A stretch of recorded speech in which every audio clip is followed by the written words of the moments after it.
Hai Vokanisya, ketemu lagi dengan Vika dan juga Nanda, di Obsesi, obrolan seputar vokasi. vokasi. Oke, di kesempatan kali ini, karena kita pastinya sudah hadir ya, narasumber yang Kalau yang kali ini kita sosok inspiratif lagi nih Kak. yes, betul sekali. Sosok inspiratif, kemudian juga dengan berbagai prestasi yang Prestasi, luar biasa tahun pastinya. 2025 kemarin itu beliau baru mendapatkan ini penghargaan dari Kemenigdasmen Pegawai Berprestasi Yes, betul 2025 sekali. Untuk gitu. itu, kita Langsung langsung aja, saja oke. ya, kita sambut bersama. Ini dia Bapak Eko Eko Santoso. Santoso, SSN MPD. Selamat datang Bapak di Obsesi. Terima kasih. Apa kabar nih? Baik. Baik ya, Alhamdulillah. oke. Kalau Sibuk nggak nggak baik Pak? nggak bisa kesini kan? Ya, Sibuk nggak Pak? Ya enggak, karena kesini. kesini bisa kesini ya. Kalau sibuk nggak bisa Kesini ya. Oke, ini terima kasih banget berarti udah nyempetin kesini gitu Iya. ya. Untuk kita ini menyempatkan di Ngobrol tengah bareng. kesibukan beliau ya. Iya. Beliau ini tuh adalah seorang widya suara ya Kak? Yes, betul sekali. Widya Suara BPPMBV Seni dan Budaya, dan beliau sebagai ketua bidang keahlian pertunjukan ya Pak ya? Iya. Iya, dan juga ketua program keahlian seni teater. Iya. Yes, betul Sebentar sekali. lagi ketua RT ini. Sebentar lagi ketua RT. Oke, ngomong-ngomong ini kita langsung aja kali ya ngobrol sama Pak Eko ini. Dari awal udah kelihatan asiknya nih. Ya, Pak Eko mungkin Iya. bisa diceritakan nih sedikit gitu ya tentang latar belakang kenapa sih Pak Eko milih di dunia teater gitu? Sebenarnya waktu kecil saya lebih suka melukis ya, menggambar, bukan melukis. Menggambar karena kalau melukis biayanya mahal. Bisa menggambar. Ya. Kemudian ketika SMA saya berubah, masih ikut melukis, tapi kemudian saya berubah teater karena memang ada pelajaran ekstrakurikuler teater di sekolah saya. Ya. Terus kemudian saya juga berpikir kalau nanti saya senang menggambar dan melukis, itu nanti kalau saya sekolah lanjut di isi jurusan seni rupa misalnya, itu biaya prakteknya mahal. Oh, karena bahannya ya Pak ya. Jelas lah. Sementara itu tidak mungkin bagi saya waktu itu. Jadi saya pilih teater. Jadi saya di SMA itu saya ikut 2 ekstrakurikuler. Kalau teman-teman 1 saya 2, saya ikut ngelukis dan saya juga ikut teater. Teater ya. Akhirnya saya milih di teater karena modal awal teater kan cuma hidup. Jadi itu saja sehingga membuat saya milih ke situ daripada ke seni rupa nanti bingung cari biaya yang lain. Iya. Dulu SMA atau SMK Bapak? SMA saya. Oh SMA, jurusan apa dulu Pak? Ya jurusan saya itu sebetulnya kalau IPK saya itu di A2, biologi. Tapi saya milih A4, bahasa. Dan kebetulan di SMA saya bahasanya belum ada. Jadi saya milih yang belum ada karena di belangkonya ditulis. Jadi menurut saya absurd juga sekolahan saya itu, kalau memang nggak ada jurusannya kenapa ditulis? Maka itu yang saya pilih gitu. Akhirnya saya dipindah ke A3. Padahal nilai IPK saya paling tinggi di A2, A3 itu apa Pak? sosial. Sosial. Oh, IPS ya kalau dulu zaman saya. Oh, IPS, oke. Iya, betul. Oke. Dan Oh iya, berarti setelah lulus SMA itu lanjut ke ISI, Iya. jurusannya seni teater. Iya. Kenapa waktu itu milih ISI Pak? Ya kan yang teater hanya Oh cuma emang diisi. ada di ya? situ, Oh, Iya, ISI selebihnya Jogja. kan kosong ya. Jadi saya cuma milih diisi. Oh, oke. oke, dan ini berkaitan dengan dunia teater ini, perjalanan Bapak ini sejauh ini sehingga akhirnya bisa menjadi seorang widya suara di BBPPMBV Seni Budaya itu seperti apa? Mungkin bisa diceritakan. Maksudnya kalau sebetulnya nggak ada pikiran saya untuk menjadi pegawai seperti sekarang ya. Jadi karena diisi itu kan teater murni, bukan teater for education. Jadi ya menjadi pekerja seni di pikiran saya itu. Dan ketika diisi itu kan banyak orang pengennya menjadi aktor gitu. Saya juga dulu pengennya begitu. Tapi begitu masuk kok banyak orang yang pengen, saya jadi nggak pengen gitu. Ya, jadi kalau Anda mau jajan di warung bakmi terkenal misalnya, banyak yang antri, Anda pasti pilih yang lain. Kalau kebanyakan males. Iya kan, ya itu. Saya gitu orangnya. Jadi kalau udah banyak ngapain? Akhirnya saya mempelajari semua hal yang ada di teater itu yang diajarkan di ISI itu. Dan saya tertarik dengan kerja panggung malah. Jadi artinya menyiapkan set, dekorasi untuk teman-teman, menggambarkan setting teman-teman, tata busana, make up dan sebagainya. Meskipun saya juga harus bermain teater karena ada mata kuliah itu. Oke. Nah gitu. Jadi itu mengalir saja sampai kemudian ketika masanya selesai, saya sebetulnya masih terlibat di banyak proyek teater ya. Sampai sekarang. Eh, pelan-pelan dulu. Jadi, ya ini presiden pensi kita cuma 21 hari, jadi pelan-pelan aja dulu. Jadi, kemudian saya sakit, harus break selama setahun. Setelah saya dalam proses penyembuhan itu, ada pendaftaran dulu namanya PPG Kesenian. PPG ya. Ya, sebenarnya ada 2. Satu di ISI Yogyakarta sebagai dosen, satu di sini sebagai apa saya nggak tahu, pokoknya di sini ada Yang penting pendaftaran. ada pendaftaran. Ya, Oke. nah, saya dan teman-teman itu bersepakat yang satu komunitas dengan saya daftar di sini. Kenapa kami nggak daftar di ISI? Karena dulu sekolahnya di ISI gitu. Jadi Oh, gitulah gitu. prinsipnya. Pengen mencoba yang baru Bukan, gitu. Oh, pokoknya bukan. kalau ada yang antri yang banyak kita cari yang tidak banyak. Jadi kalau kita dulu sekolahnya di ISI ngapain daftar di ISI? Dulu gitu semangatnya gitu. Iya. Dulu semangatnya gitu. Sehingga itu tanggalnya sama, ujiannya sama kebetulan antara ISI dan PPG Kesenian itu. Jadi saya dan rombongan sekitar 4 atau 5 orang itu semua daftar di sini. Di sini semua bareng-bareng. Iya. Dan akhirnya keterima semua Ya, bareng-bareng keterima juga. itu nggak tahu, mungkin keberuntungan ya, kita ngerjainnya ngawur-ngawur aja. Waktu itu sebetulnya ya. Jadi tapi nggak tahu ngawurnya itu benar atau salah nggak tahu. Karena soalnya kan multiple choice. Iya, oke. Oh, Gitu iya. kira-kira. Jadi Nah, dari akhirnya di 4 sini. untuk 5 itu yang lolos hanya Bapak? Kebetulan saya kalau dari komunitas saya. oke. Karena Pak Akhir dan Pak Heru itu adik kelas saya. Jadi Pak Akhir sebetulnya tidak terlalu jauh dari saya. Kalau Pak Heru kan agak jauh. Tapi yang satu komunitas ya hanya saya. Oh, oke, baik. Ini dan menarik sekali, ini dunia teater ya, yang nggak mungkin semua orang ngerti atau juga menyukai gitu. Nah, ini dari Pak Eko sendiri ini, sejak kapan sih Bapak tertarik? Mungkin dari awal ya, tapi yang benar-benar gitu. Itu dari kapan Pak yang benar-benar menggeluti di dunia teater ini? Ya kalau sejak kecil itu semua orang kan pasti senang lihat film. Ya semua orang itu pasti senang lihat film dan pasti pengen menjadi pemainnya. Gitu.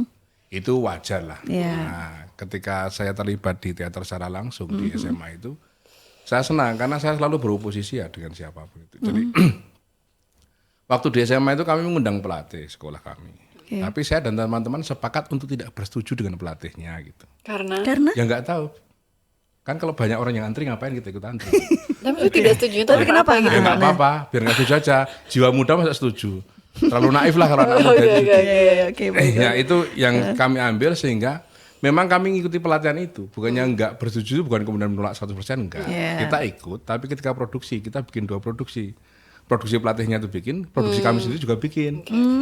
Nah itu yang menarik buat saya. Jadi setahun bisa pentas 2 kali.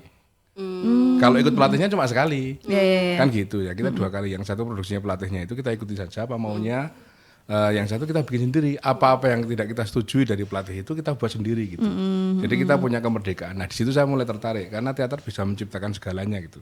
Mulai dari ceritanya, dari apalah konsepnya bisa kita buat sendiri gitu. Yang belum tentu itu di bidang kesenian yang lain bisa seperti itu dan bisa bareng-bareng gitu, bisa kompak gitu. Kalau sejauh ini Bapak tuh udah pernah ikut berapa kali penampilan teater, Pak? Kalau sejauh ini jauh banget udah Yang paling favorit gitu. Ya enggak, jadi saya kan sejak awal kan terlibat di panggung, banyak di panggung sehingga keterlibatan saya dalam bermain itu tidak terlalu banyak ya. Oh, kalau yang berperan gitu. Tidak sebanyak ketika saya membuat setting panggung untuk teman-teman. Tetapi ya banyak juga, tidak banyak itu banyak juga karena waktu diisi itu kan ada namanya ketoprak lesung gitu. Ketoprak lesung itu ketoprak lesung mahasiswa. Nah itu ketika saya masuk itu masih aktif, kemudian ketika kelas pada lulus semua kan pasif. Akhirnya saya hidupkan lagi sehingga di situ saya juga seperti waktu saya SMA gitu. Jadi membuat cerita sendiri, pentas sendiri dan sebagainya, itu berkeliling kemana-mana kampus-kampus. Kemudian yang selebihnya ya kalau di kampus itu ya produksi kampus, tidak banyak yang produksi profesional gitu.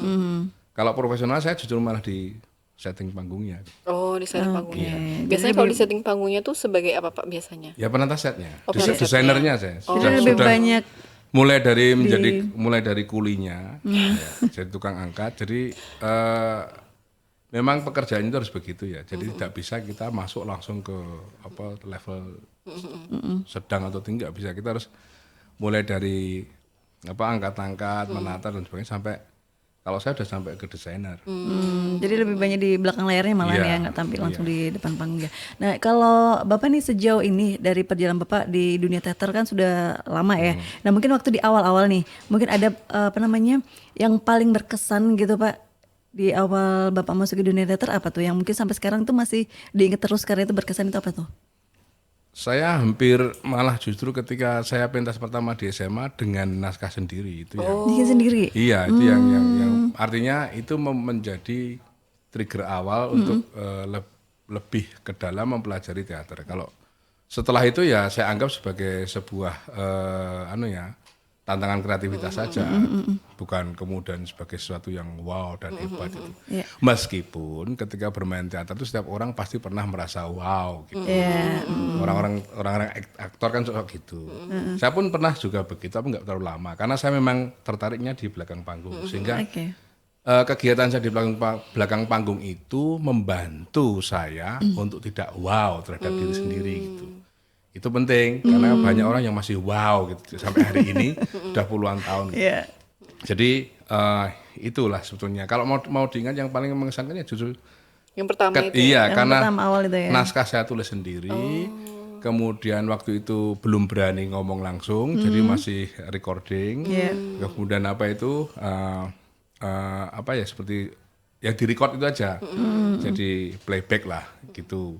Nah kemudian lagunya juga kita ciptakan sendiri, geraknya tarinya kita itu yang membuat saya senang. Gitu. Dan sampai hari ini pun saya masih suka yang seperti itu. Oke. Terus dalam ini ya, dalam dunia berkesenian ini, dalam perjalanan Bapak ini pasti kan banyak ya tantangan atau kendala. Nah, yang mungkin pernah Bapak alami gitu? Kalau teater itu umumnya dana. Oh, lebih ke Sudah ya dananya. semua karena tidak banyak secara kultur di masyarakat kita ini nggak ada orang nanggap teater gitu. Oh, oke. Ya mau wedding ya pasti nanggap tari lah, atau nanggap campur sari lah, atau nanggap musik lah. Nggak ada yang kemudian hire teater untuk pentas drama nggak mungkin. Hampir nggak ada di kultur kita. Mana? Oke. Jadi kalau maka itu berbeda pandangan teater dengan teman-teman yang lain. Maaf ya ini tidak tapi secara kultural demikian. Jadi kalau kita itu bukan tanggapan manajemennya, tapi manajemen produksi. Jadi kalau teman-teman ada istilah PJ itu teman yang lain, tolong jangan dialamatkan itu kepada teater karena teater itu produksi. Teater itu membuat dan dijual sendiri. Karena nggak ada orang mencari pemain teater untuk pentas. Kalau tari bisa, nanti ada tamu, nari ya di hotel nyambut tamu. Kita nyambutnya pakai apa? Pakai kapak apa? Nggak bisa. Jadi itu tolong jangan ini semua harus tahu juga. Iya, iya. Jadi kalau ada istilah PYB itu kita nggak kenal. Apa? Nah kecuali ilmu teaternya digunakan misalnya untuk MC, gitu ya, untuk memandu acara talk show misalnya. Oke. Nah tapi kan itu bukan teater, Iya. gitu. Tapi ilmunya digunakan. Nah itu baru bisa dia. Tapi kalau ngomong teater kapan PY mas, nggak ada. Teater itu tradisinya adalah produksi. Jadi kami ini diinjak kapan nggak bisa mati. Karena kami produksinya, kami kan basicnya produksi. Dan kebiasaan kami itu nggak ada apapun kita berjalan. Oke. Itu pengalaman orang teater. Maka Ya. teater itu banyak tidak disukai, tapi dihapuskan juga susah. Karena mentalitasnya mentalitas produksi, bukan mentalitas PY. Itu bedanya ya. Jadi Oke. itu bedanya. Dan itu akan membawa perjalanan seorang teater itu berbeda dengan teman-teman yang lain karena sejak awal memang dia harus berproduksi, tidak bisa menunggu tanggapan gitu. Gitu kulturnya. Iya, gitu. iya, iya. Jadi Gitu harus kira-kira. ini sendiri dulu ya. Iya, harus membuat dan Membuat, dijual. Ya seperti orang penjual gorengan itulah. Kalau Anda nggak menyediakan wajan, nggak menyediakan minyak, nggak ada yang beli gitu. Oke, oke. Pak, kalau Bapak kan berarti sekarang masih ikut komunitas teater gitu nggak Pak? Saya Produksi membuat. teater di luar Yang itu membuat ya, justru yang Biasanya membuat. setahun itu pentas berapa kali Pak? Belum tentu. tentu? Belum tentu. Kalau ini selepas COVID ya kita break. Sampai sekarang belum sembuh gitu. Jadi artinya karena COVID itu berjalannya cukup lama ya, 2 atau 3 tahun pasif itu membuat generasinya kan berubah. Jadi teman-teman komunitas saya yang di studio teater itu ya sudah pada menikah dan sebagainya, pasti pikirannya kan berubah. Nah, COVID itu memutus banyak hal. Akhirnya kita selepas COVID komunitas kita ini kemudian beralih secara digital. Tapi itu akhirnya menjadi keterusan sehingga Digitalnya itu seperti apa, Pak? ya kita macam-macam. Podcast itu kita ada 200 lebih episode. Oke. Ya, dan itu baru yang podcastnya, belum di sela-sela podcastnya itu kan nggak kita hitung sebagai episode yang di sela-sela itu. Itu seminggu sekali, tayang setiap hari Kamis. Judulnya kan Berita Teater. Itu ada nggak ada viewer dan kita nggak pernah monetize itu. Karena nggak mungkin bahasan teater itu bahasan yang keras, nggak ada orang yang suka. Gitu. Ya, kecuali bahasan fashion atau apa, jual beli apa gitu. Teater itu keras. Tapi kita berusaha di situ. Kemudian kita juga dulu membentuk latihan tapi pakai secara digital, pakai WhatsApp lah dan sebagainya. Tapi yang sekarang bertahan yang Berita Teater itu. Nah, ini sudah mulai muncul teman-teman pengen latihan lagi, tapi sekarang ini masalahnya pasca COVID itu menyamakan jadwal itu yang susah. Oh ya. Karena ketika teman-teman sibuk. sudah menikah itu pasti bekerja. Sementara generasi penyambungnya itu terputus 3 tahun. Kalau dulu kan setiap tahun kita bisa cari teman yang baru gitu. Itu repotnya di situ sekarang. Pak, kalau teater itu kan banyak tema yang bisa diangkat gitu ya. Kalau Bapak sendiri itu preferensinya paling suka mengangkat tema apa kalau untuk teaternya gitu? Tergantung. Kalau saya kan sekarang sejak masuk di PPG Kesenian sampai di BPMPB Seni dan Budaya ini kan fokus saya di teater pendidikan. Nggak bisa enggak, karena saya pegawai negeri dan bekerja di Departemen Pendidikan. Saya nggak boleh lagi, ini bagi saya sendiri ya, ini saya terapkan bagi saya, kalau teman-teman yang lain silahkan aja tanya. Kalau saya setelah jadi pegawai negeri ya, pegawai negeri itulah yang utama bagi saya. Jadi kalau saya membuat teater ya pasti teater pendidikan karena saya bekerja di pendidikan. Kecuali saya bekerja di Departemen Perdagangan, saya pasti teater perdagangan. Itu kompas moral yang saya pegang sampai hari ini. Dan saya tidak pernah membuat pertunjukan teater selama menjadi pegawai negeri yang dibayarkan. Ya karena edukasi itu harusnya gratis gitu. Itu prinsip saya. Gitu. Itu kira-kira. Ya, dan kalau berkaitan dengan prestasi dari Pak Eko, kita tahu ya bahwa beliau itu banyak banget prestasi yang sudah diraih begitu. Salah satunya adalah kemarin itu di tahun 2025 ya Pak ya. Beliau mendapatkan pegawai berprestasi. Predikatnya tuh kalau nggak salah penggiat kolaborasi ya Pak ya. Nah itu gimana tuh Pak caranya bisa sampai kemudian sampai ke titik mendapatkan itu gitu ya. penghargaan itu? Penghargaan prestasi dari itu nanti Kementerian Pendidikan Dasar Menengah tanyanya tahun kepada 2025 gitu. bagian kepegawaian kenapa saya yang diajukan gitu. Itu waktu itu di appointed gitu Pak, dipilih. Saya nggak daftar lah. Ya intinya adalah bahwa ini ngobrol tentang itu ya. Jadi di situ kan ada 2 kategori. Satu kategori terbaik 1, 2, 3 dan seterusnya. Karena kayak juara lah. Saya kan hanya kategori outstanding saja. Karena ada yang kolaboratif, ada yang apa gitu. Nah, saya nggak tahu kenapa saya dimasukkan karena sebetulnya secara interview itu ya saya lebih suka oposisi kan. Di dalam interview leadership itu pasti adalah ambisi itu pertama. Apa yang membuat Anda seperti itu? Apa yang Anda lakukan untuk mempengaruhi teman-teman Anda? Dan itu semua nggak saya jawab dengan baik karena saya nggak seperti itu. Saya nggak pernah menyuruh teman saya, kamu begini untuk apa? Dia udah gede, udah dewasa, udah akil balik. Ya nanti ditanya dosanya sendiri kan nggak ada urusannya dengan saya. Yang saya lakukan hanya untuk saya sendiri, untuk ruang saya sendiri, itu untuk pengembangan diri saya sendiri. Kalaupun ada teman-teman yang ikut silahkan, mencontoh silahkan, enggak ya enggak apa-apa. Ini sebetulnya sudah mengingkari teori leadership itu. Tapi leadership umum ya, saya kan punya leadership sendiri. Nah itu yang saya jawab. Sebetulnya kalau teman-teman besok siapa saja yang masuk di seperti itu ditanya tentang interview semacam itu ya harus ada leadership. Saya membuat begini karena begini-begini. Saya prihatin dengan kondisi ini begini-begini. Lalu saya mempengaruhi teman saya dengan itu semua nggak saya jawab. Saya jawab sebelum saya memperbaiki orang lain, saya harus memperbaiki diri saya sendiri. Dan saya tidak pernah bisa memperbaiki diri saya sendiri 100% sampai saat ini. Jadi saya belum pernah berani sampai hari ini untuk ngajak teman-teman, kamu begini, kamu enggak perlu.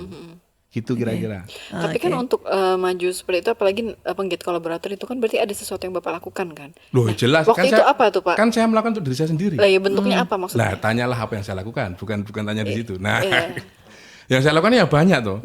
Saya kan tidak pernah berhenti untuk memproduksi teater sampai hari ini pun. Berita teater itu masih saya buat. Dan apakah saya ngajari Anda untuk buat podcast semacam ini?